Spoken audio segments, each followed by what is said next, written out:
Baik, kita lanjutkan pembahasan soal kita, yaitu pada nomor 2.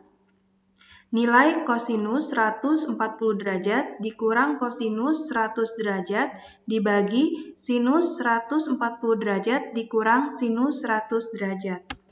Maka dapat kita jawab. Terlebih dahulu kita bisa tuliskan soalnya. Selanjutnya, pada tahap kedua di sini kita mengelompokkan atau kita uraikan ya. Jadi 140 derajat ini kita uraikan menjadi 120 derajat ditambah 20 derajat. Nah, begitu juga untuk yang 100 derajat. Kita uraikan juga. Jadi ketika menguraikan di bagian sini dan di bagian sini, kita ambil dengan angka atau sudut yang sama. Jadi, karena di sini sudah pakai 120 sama 20, maka di sini juga 120 sama 20. Yang membedakan, kalau di bagian awal tanda yang digunakan adalah tambah, kalau yang di bagian belakang di sini adalah kurang. Sehingga kalau 120 derajat ditambah 20 derajat akan kembali menjadi 140 derajat.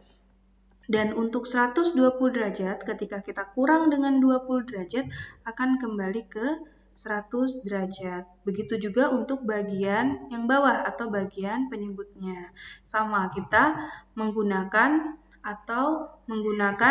sudut atau angka yang sama, yaitu 120 derajat dan 20 derajat. Ya, begitu juga dengan yang di bagian sini, yaitu 120 derajat dikurang 20 derajat.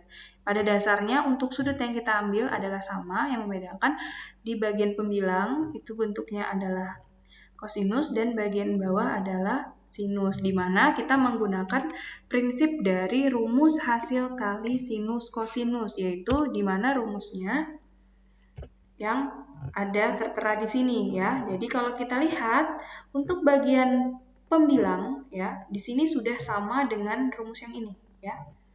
Di sini A di sini adalah 120 derajat, kemudian B di sini adalah 20 derajat. Jadi sudah sama ya.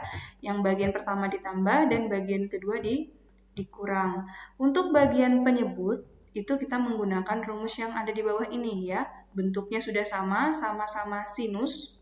Kemudian yang pertama ditambah dan yang kedua juga dikurang. Sehingga akan menjadi seperti ini ya. Negatif 2 sinus itu berdasarkan dari sini.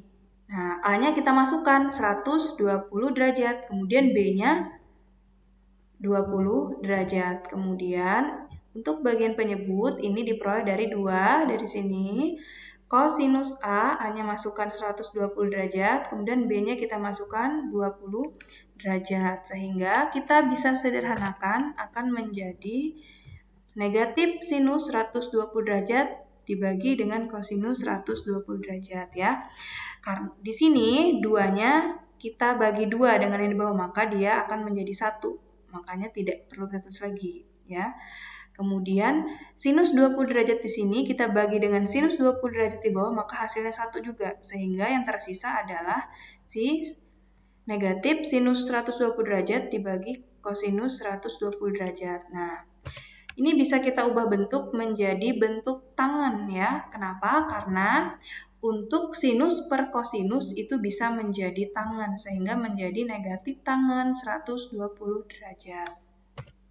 Selanjutnya, hasil dari tangan 120 derajat ini adalah negatif akar 3 ya. Kemudian negatif akar 3 kita kalikan dengan negatif, maka didapatlah akar 3. Sehingga jawabannya adalah E.